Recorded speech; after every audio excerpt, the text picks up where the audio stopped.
Today, I just want to talk about what I call the Greg's effect and why that is key to developing Zimbabwe's coffee culture. But first, if you haven't already, please subscribe to the Diary of the Coffee Hunter, this channel, like and share this and any other video that is on this channel.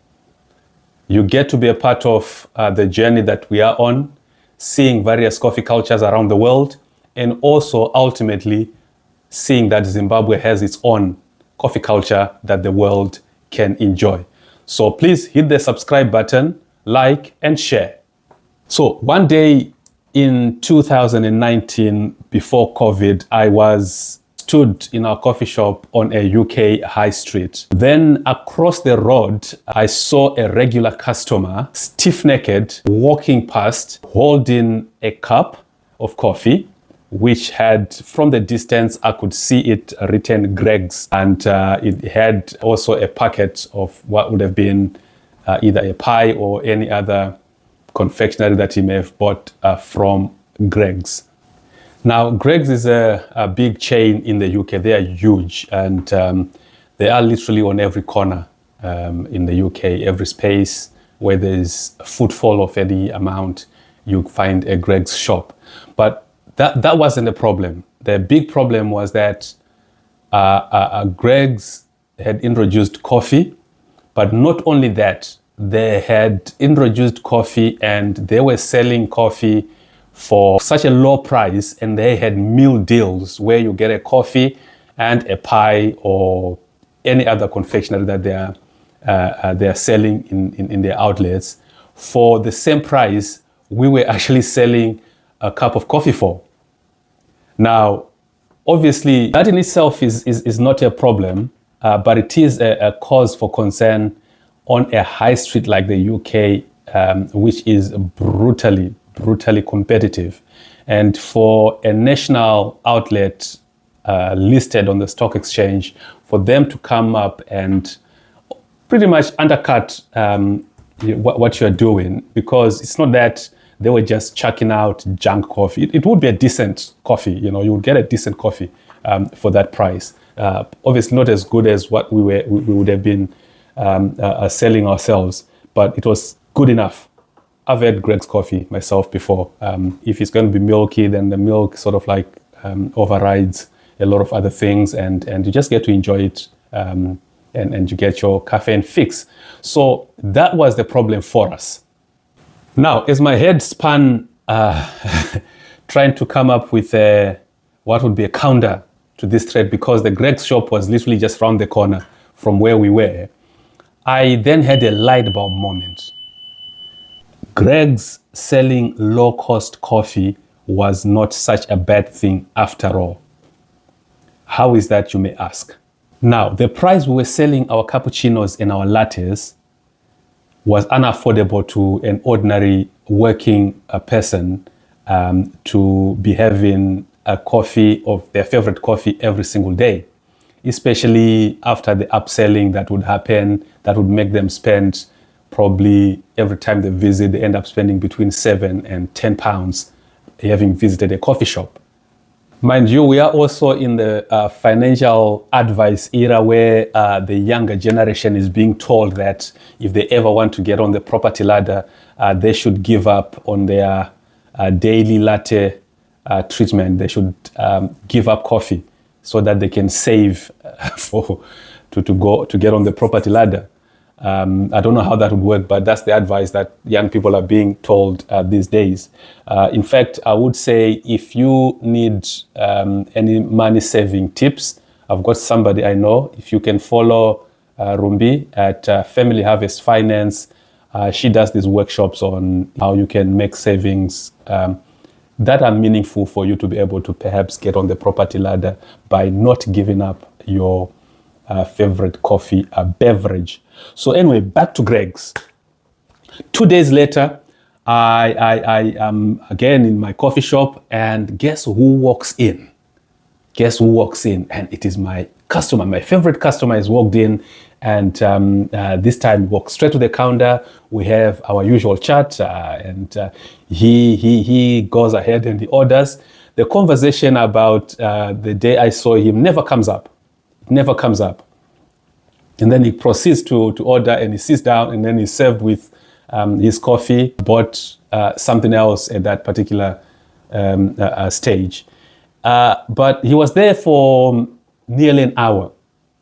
But I figured that at that time he was leaving the shop, he had spent close to 15 pounds, right?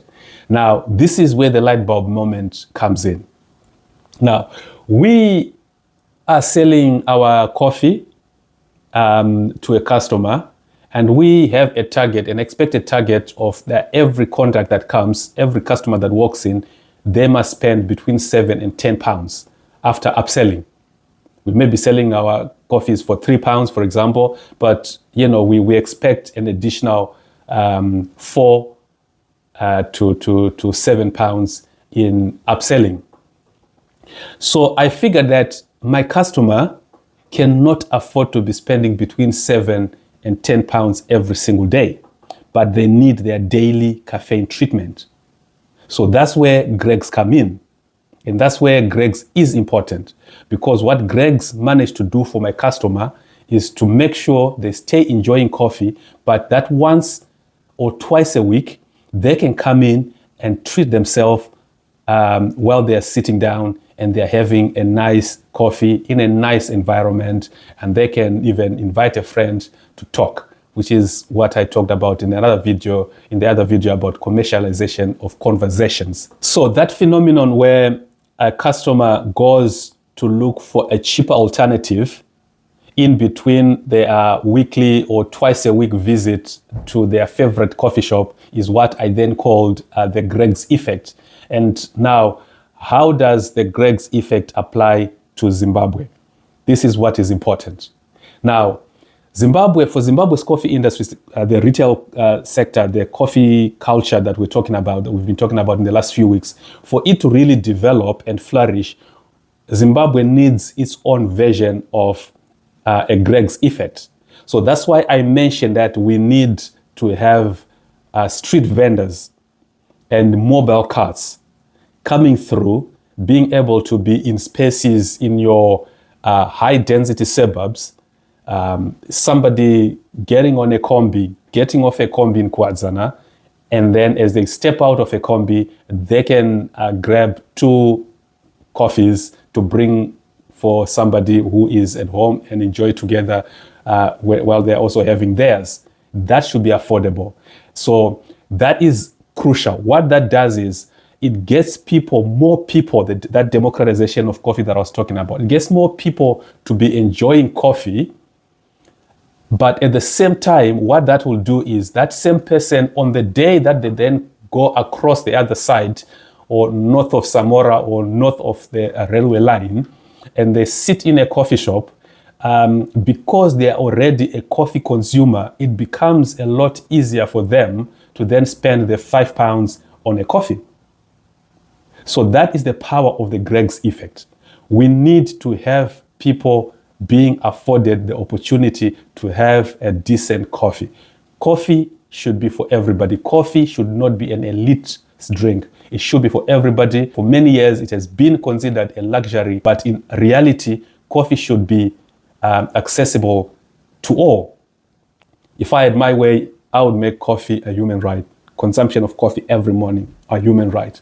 But on a serious note, that is the only way we can have a domestic coffee culture that can then support Zimbabwe's small-scale coffee farmers. Because at the minute when they are exporting almost every bean that's coming out of their farm, they are at the mercy of these international conglomerates and multinationals that just tell them what price they can get. But if they've got domestic off-takers, people that are buying locally, a demand that is local, they can sit there and compare and make a decision as to whether to sell to the multinational or to sell to a local coffee shop. And even if the local coffee shop is going to give them less than what the multinational is offering, at least they get to make the comparison that when the coffee shop is buying from them or the local roaster is buying from them, they are getting cash.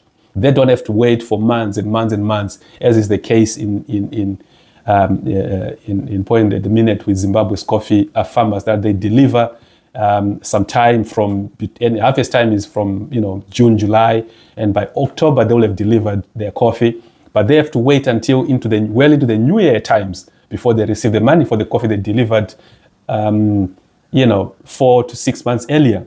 That can't be right. But the time value of money means that if somebody comes to their farm and they want some coffee in July, if it is ready, they are given their money.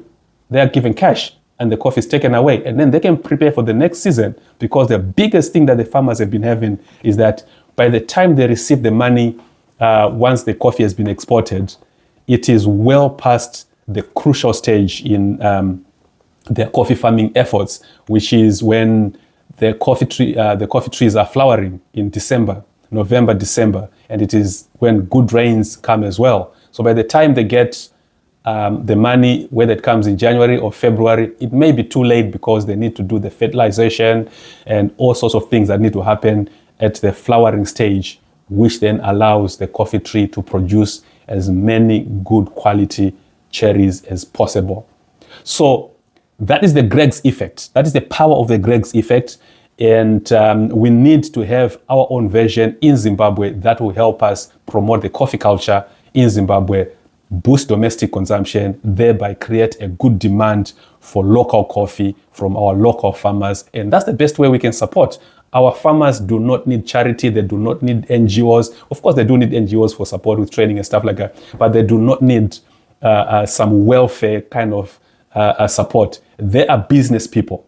They can grow coffee. They can grow good coffee, and they can trade, and they can make money, and they need that market to be developed so that they are in business and they are sustainable, and they can sustain their livelihoods, and they can send their kids to school. They can build the things that they need, rather than some multinational coming and deciding for them that they need a clinic or they need a school. Well, thank you very much for watching once again. Please don't forget to subscribe, to like, and to share. I will speak to you again, or I'll see you again on the next video.